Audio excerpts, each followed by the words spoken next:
Alright, so itong video na to ay para sa buong journey natin with regard sa release ng Motorpunk electric scooter natin. So, nagsimula tayo ng unboxing September 23, pero nag-start yung communication with the factory sa China around June or July, no? So, napag-decidean namin, natapos yung journey, and napag-decidean i-release nung December 30. Alright? So, sana ma-enjoy nyo itong video na to. Let's go, baby. Special vlog to. Magkakaroon tayo ng several tests kasi napakalupit na itong electric scooter na to.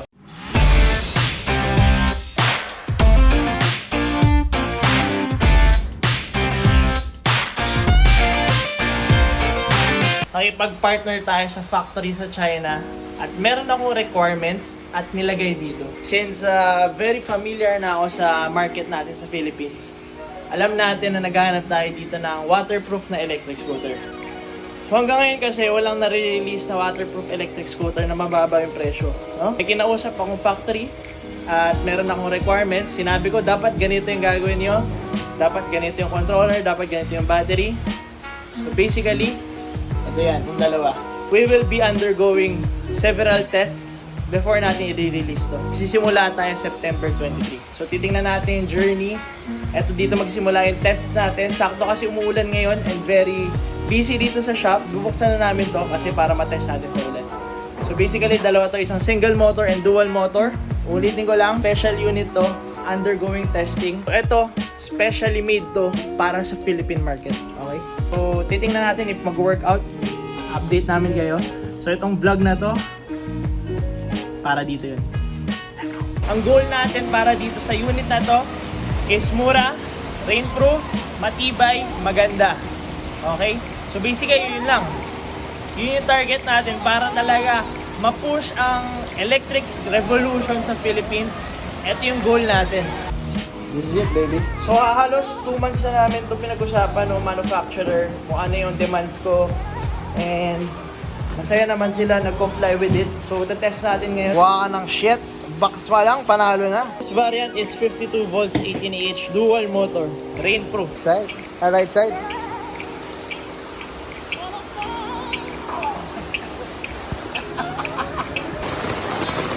Okay. Pakinggan nyo ako, boys. Muli nating testing na ganito, Nabi. So, ngayon, itong prototype natin, na-test natin sa ulan ko rainproof.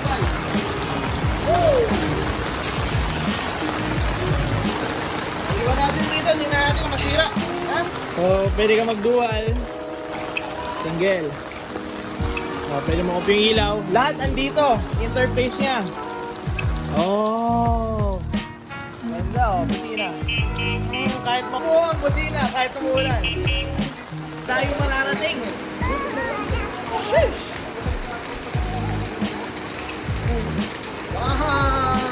Yan, umiilaw pa naman guys, hindi pa nagbi-blink. That means hindi pa grounded. So maya maya, check natin after 1 hour. Kung hindi pa nagbi-blink yan, all goods, tested. All goods, tested. Okay. Matagal-tagal na kami nagkwentuhan dito at pwede na siyang ipasok. Beautiful machine. Isa pa nating unit na rainproof na undergoing testing ngayon.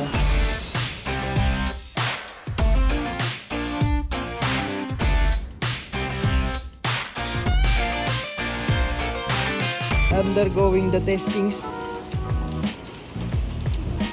Beautiful machine. Medyo maambon lang. Ito ang update. So, yan yung unit. Bam! Beautiful machine, baby. Ito, sinabi, alam naman natin, rainproof. So, ano pinagkaiba nila? Presyo, no? So, ito, sobrang baba ng presyo na ito. I-release natin once ready na ang lahat ng preparations. Ngayon, kahit umulan, walang problema. Mahirap po. So, itong variant na to, single motor, no? So, syempre, diferensya ito sa dual motor is mas mura to.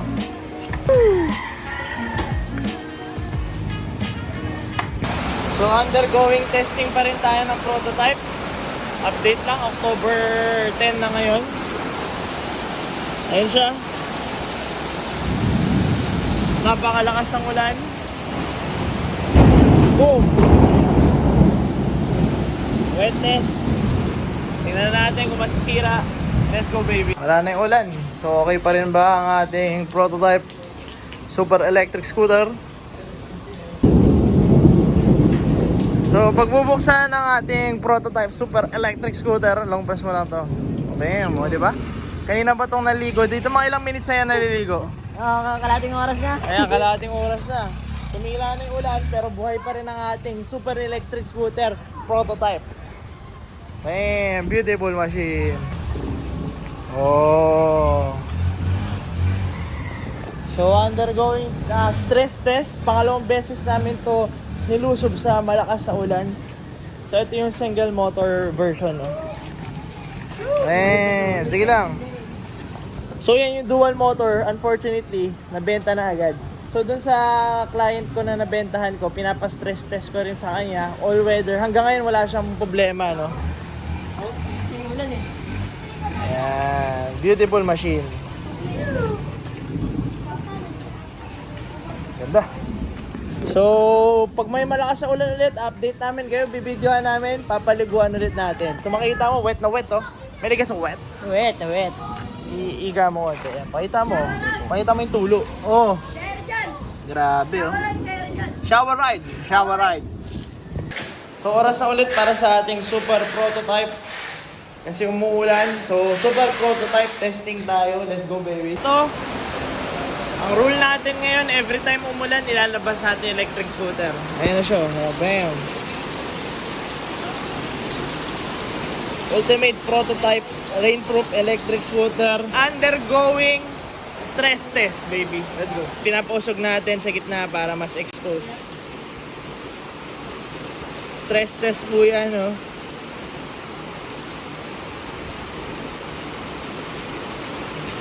So, nasa inyo na kung waterproof yung gagamit. Pero yung scooter, rainproof. Oh, bam. So, nakalimutan ko, no? Na kanina pa pala yung super prototype natin sa labas. Kasi ngayon biglang umulan, naalala ko hanggang ngayon nasa labas pa rin. Ayan. So, it's been 2 hours sa labas. Tingnan natin kung gumagana, no? Let's go. Ano, Ash? Gumagana ba? Tingnan, patakbay mo nga.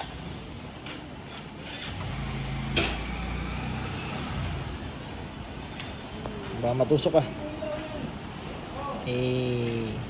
So yan, after 2 hours na babad sa ulan, working pa rin ang ating super prototype electric scooter. Let's go. Hindi na pinatuyo. Larga agad. All weather electric scooter tayo. Ganda ng signal dong ah. Beautiful machine. Sige, pasok mo na yan. Ayan, so stress test undergoing. Let's go. Okay, so tapos na yung ulan. Slight ambons na lang mga lodis. Ayan, wet and working. Ayan nga pala si Nicole. Nicole! Ay! Patakbay mo, boy. So yan, nakailang rain test na tayo ng heavy rain, nilabas, pinaliguan, at gumagana pa rin, baby. Sheesh!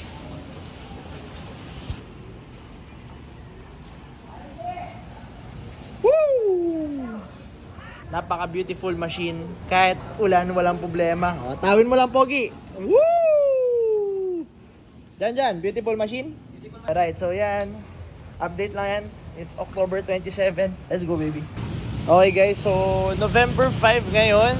At tuloy pa rin ang testing natin sa ating prototype na super lakas at super gandang electric scooter na rainproof. So, makikita nyo ngayon, umambon. Ayan, tingnan yung paddle of water yan. Proof na umambon, ha? Okay. So, yan. Ilusob natin ulit sa ulan ang ating malupit na prototype. So, tinest ko siya at makikita nyo, sobrang ganda ng pagka-kapit or pagkayakap ng tire hugger kasi walang putik sa likod ko. Makikita nyo, diba yung malinis. Isang advantage yan na pwede nyo talaga ilusob sa ulan kasi yung stock na tire hugger niya, kapit na kapit, kaya walang putik mapupunta dun sa legs nyo. Okay. So yan, undergoing test ulit tayo. Ulan, ambon. Walang problema ang ating malupit na prototype. Let's go!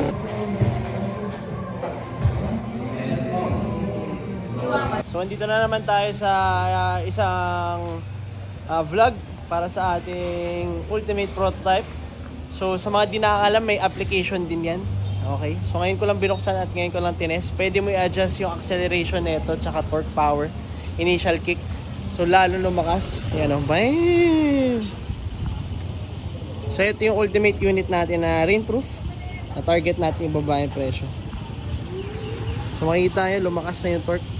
Pakita ko sa inyo mamaya yung application. Pwede nyo adjust yung torque, maximum speed. Tapos pwede nyo open lights doon. Pwede nyo i-lock. Sobrang lupit ng unit na to. Yung application pa. Sheesh! Once connected, ito yung mga active settings na pwede natin galawin at magagalaw. Once naka-open na yung unit, naka-on yung Wi-Fi and Bluetooth nyo, ito na yung settings na pwede natin galawin. Number 1, makikita nyo yung battery percentage. Number 2, yung voltage, andyan din. Yung unit nyo, andyan, napakaangas. Etong off button, pwede nyo pindutin yan para ma-off yung unit, pero hindi nyo mabubuksan yan gamit yung Bluetooth app, no? Kasi dapat nakabukas to para magamit nyo yung app. Meron din tong GPS, nag-work lang yan pag malapit. So, headlights, pwede nyo buksan yan by pressing this. Amazing. So, basically, yung function sa power button, andito din siya. Meron din tayong kickstart, pwede nyo activate. Pag naka-activate yung kickstart, it means blinking. Ayan, pwede nyo yung off. Cruise control, pwede nyo rin buksan. And i-off din. Okay?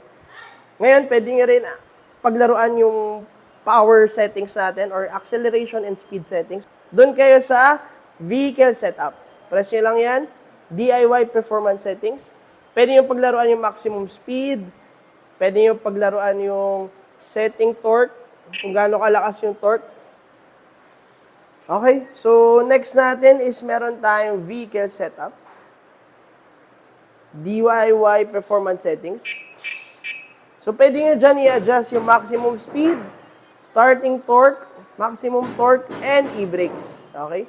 So, nasa inyo na kung paano yung paglalaruan. Ayan. Kung gusto yung maximum speed, pwede rin. Kung gusto yung pinakamalakas yung starting acceleration, pwede din. Maximum torque setting, pwede din.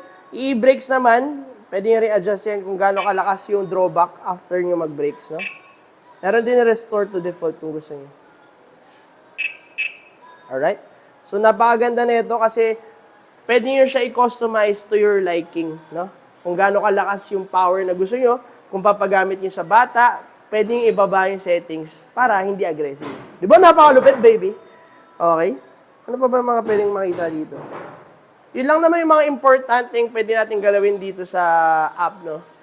So, yeah. That's all. Ito naman ay disclaimer lang is yung ni-range test natin ngayon is yung Motorpunk single drive, which is yung 48 volts 13AH variant, no? Yung mura lang, 30,000 plus lang yan, rainproof na. So, yan yung range test natin. And soon, i-range test natin yung Motorpunk Max, yung 52 volt 18AH dual drive variant. Hindi ko pa na-range test yun. So, ito ay yung single drive variant. Let's go. Okay, so meron tayong quick semi-range test for today. May pupuntahan tayo sa Green Hills. So, gagamitin natin. So, this model is Punk Electric Scooter, baby. Yan. So, sa semi-range test natin itong beautiful machine natin. And, yun. Hindi pa siya fully charged. Around 53 volts yung voltahe ngayon. Pero, titingnan natin kung kakayanin ng everyday commute. Alright? Let's go. Okay. So, semi-range test tayo magsimula. Dito tayo sa point A, sa motor starting point. So, kinapit ka na yung accurate GPS natin. Dito tayo magbe-base, no? Let's go. Turn left. So, sa mga di nakakaalam, nakaka-apekto yung weight ng rider sa range natin, no? So, para magkaroon kayo ng idea, I weigh around 80 kilos, no? So, pag mas mababa yung weight nyo, mas malayo mararating nyo. Pag mas mataas naman weight nyo, may possibility, mas maiksing range makuha nyo. Let's go. Isa pang factor na kailangan natin i-consider is yung gearing nyo sa electric scooter. So magma-max settings tayo dito sa testing natin, which is naka-gear 3 tayo all the way. No? So isang factor pa yun na makaka-affect. So So if mas mababa yung gearing nyo all throughout yung ride nyo, mas mahabang range makukuha nyo since mas matipid yun.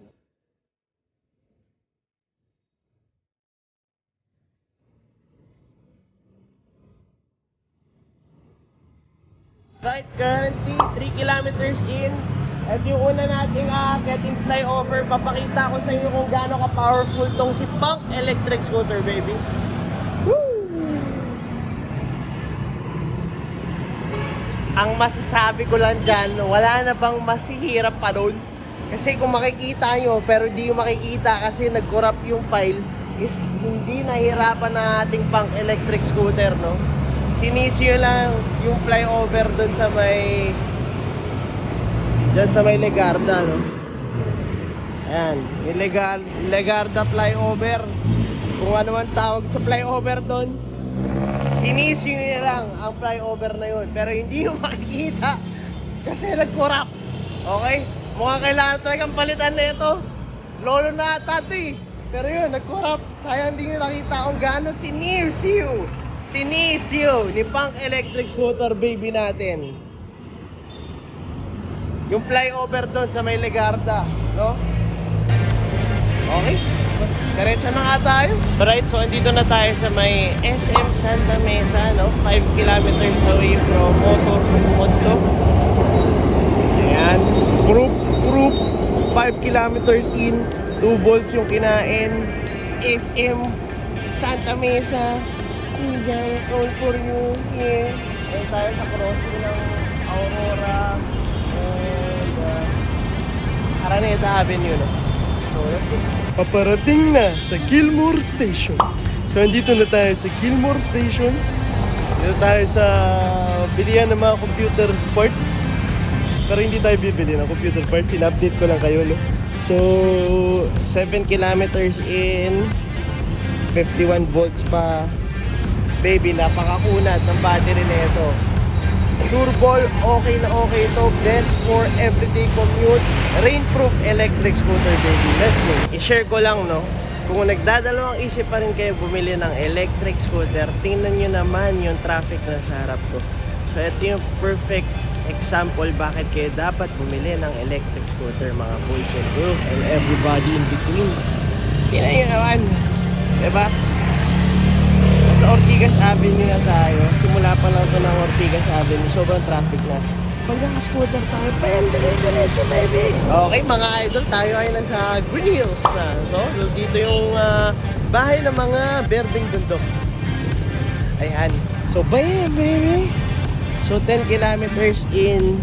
Okay, so guaranteed na yan. Guaranteed by urgent stop back. 10 kilometers, guaranteed, no problem, no? So, meron pa tayong 50 volts remaining. Okay, so pinig ko, time to head back. Mapakita na naman natin from Tondo, kaya pumunta ng San Juan hanggang Green Hills. So ngayon, ang next challenge is pauwi naman. Ang target lang talaga natin dito is 20, more or less 20 kilometers para dito sa semi-range test natin. Alright, let's go.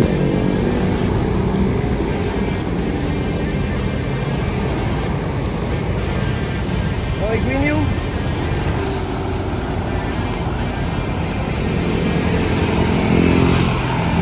Okay, so nakapag-decide ako. Spontaneous decision. Extend natin hanggang Fisher Mall. Okay, yung range test. So nasa 15 kilometers na tayo, 49 volts remaining. Nandito tayo sa may Araneta Avenue. Let's go. Bam! 15 kilometers, guaranteed! Urgent stop for approval! Let's go! Let's go! Let's go! Alright, so andito tayo sa may Fisher Mall, baby! Kung saan ang tahanan ng mga isda.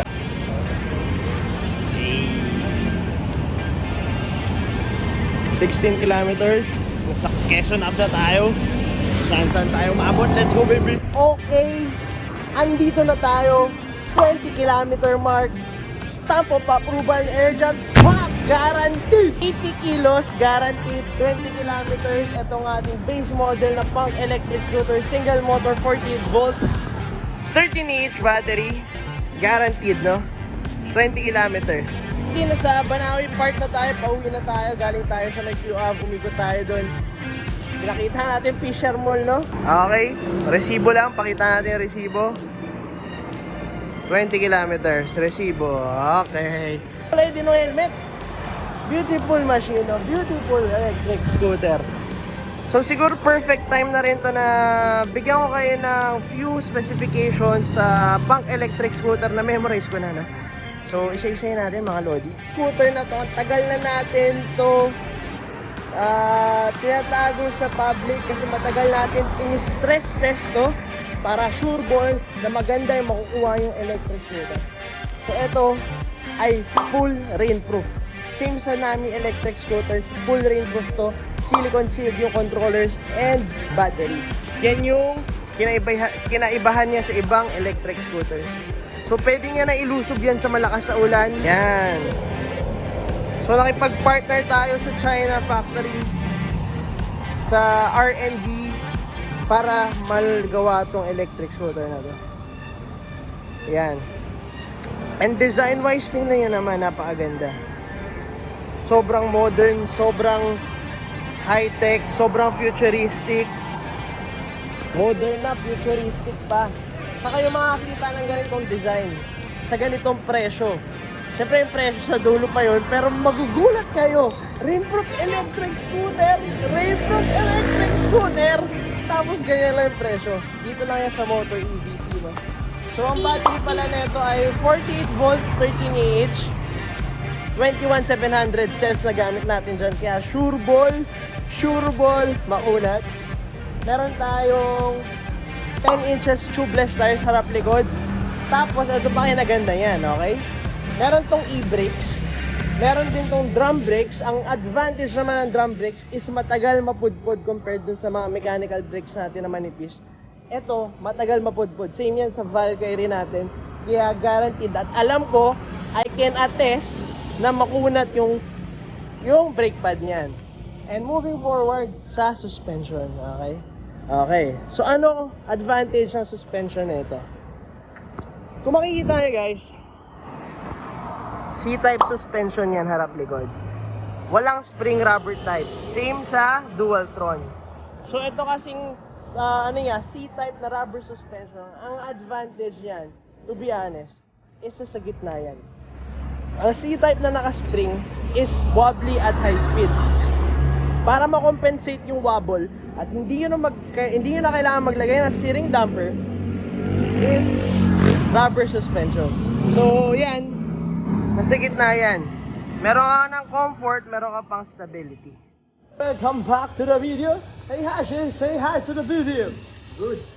Balik na tayo sa ating base. Nandito na tayo sa motor ulit. So, Erjan, stamp of guarantee, 25 kilometers, baby. Let's go. Ito ay accurate third-party GPS from the antenna of the world. Okay? So, sa satellite yan naka-base yung XOSS natin. So, meron pa tayong 46 volts, baby. So, gagawa tayo next time ng full range test hanggang ma-drain. Estimate ko abot to ng 40 to 50 kilometers per charge. Pero ngayon, na-test natin, semi-range test natin, is umabot ng 25 kilometers. Meron pa siyang 46 volts na natitira. 46 to 47 volts, no? So, tapusin na natin dito yung semi-range test. I'll be it away, baby. What a beautiful machine, baby. So ngayon ay December 11, dito na naman tayo sa ating rain test ng Punk electric scooter. Ayan, hayaan natin siya mabasa. Nagpag na yung camera ko. So umuulan ngayon. Hayaan natin dyan yung unit. Iwan natin ng ilang oras, ha?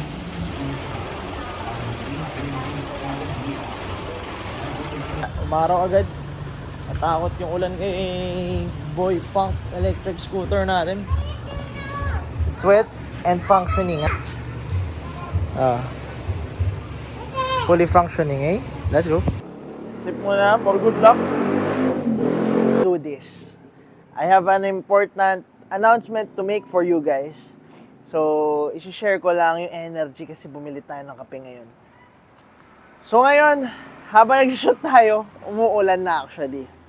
Meron tayong magandang announcement na gustong-gusto ko sa inyo sabihin.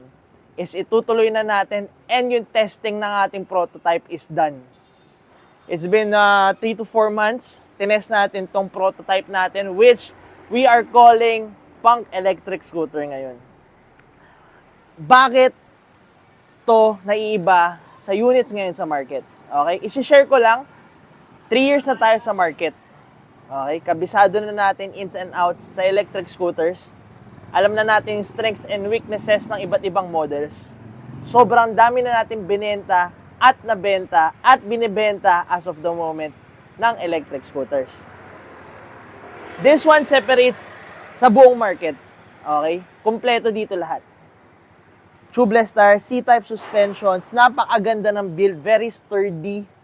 Kompleto sa signal lights, headlights, may busina, may e-brakes, may plastic fenders.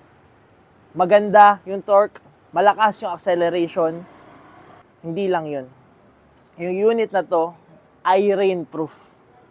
Yan ang groundbreaking natin ngayon sa motor. Groundbreaking moment, which is ito ay fully rainproof electric scooter na mababa yung presyo. For sure, na-release na namin yung price list and na-announce na namin yung unit na to once lumabas tong video na to. So mag-guarantee ko sa inyo with our 3 years experience, ito ang pinakamagandang electric scooter sa price range niya. Nilulusob natin to lagi sa ulan, makikita nyo naman sa videos natin. Napakatibay, walang problema kahit anong ulan. Fully rainproof electric scooter, Punk electric scooter. So ngayon umuulan, ako lang, wala akong dalang kapote. Pero yung unit na to, walang problema. Kayang-kaya to. Alright? So, if naghanap kayo ng magandang electric scooter, na sureball ang quality, tapos rainproof all-weather, Punk electric scooter, baby. Ay, kung makikita nyo guys, naulan na mga loads, oh. It's buwang raining. So, hindi lang 3 years experience sa motor yung meron tayo. Ma-share ko na rin, bago kasi ako magbenta ng electric scooter, nung namamasukan pa ako sa Makati, gumagamit ako ng electric scooter going to work. So alam ko yung benefit ng paggamit ng electric scooter or electric vehicle. So if naghahanap kayo ng sign na bumili ng electric vehicle, eto na yun. Masasabi ko sa inyo malaking matutulong ng electric vehicle for your everyday transport. So gusto ko rin lang ma-share na ang drive talaga ng motor EVP is makatulong sa everyday transportation ng mga tao. Ito yung butas ngayon sa market na dati ko pa nakita is walang rainproof electric scooter na mababa yung presyo at sureball yung quality. Pero yan, ayun na yun. Andito na siya, yung Punk electric scooter, baby. Kasi ma-share ko lang din, all throughout na journey namin dito sa motor EVP, lahat ng testings, pag nag-ride ako, or yun nga, nung time na pumapasok pa ako sa Makati, every time umulan, sobrang hassle. Alam yan ng lahat ng gumagamit ng electric scooters na yun. Kasi nga walang rainproof na mura. So shoutout sa Nami brand kasi yun yung unang rainproof na legit, no? Pero eto, andito na ang sagot sa butas na yun, okay? So yung butas na yun, wala na yung butas. Let's go, baby.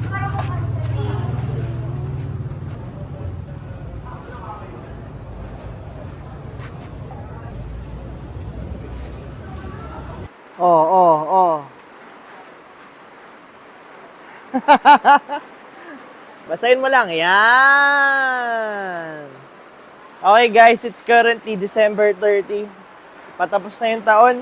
So, ngayon, isang sign na basain na naman natin si Punk electric scooter kasi malakas yung ulan, okay? Mamaya gamitin natin.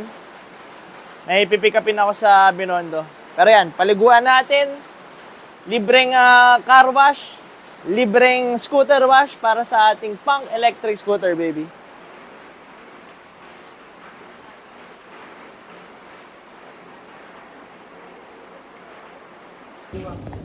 So yan, aftermath, wet Punk electric scooter, baby. Okay? So, pa-test ride din natin. Come here, idol lover boy. Idol mapagmahal. Sarangay ka, sarangay. Yan, it's super wet ha. Pero walang problema yan kasi rainproof to eh. So yan, si Punk Electric Scooter, wet na wet. Testing ni Idol Mapagmal. Ayan, di ba? Ah, di ba?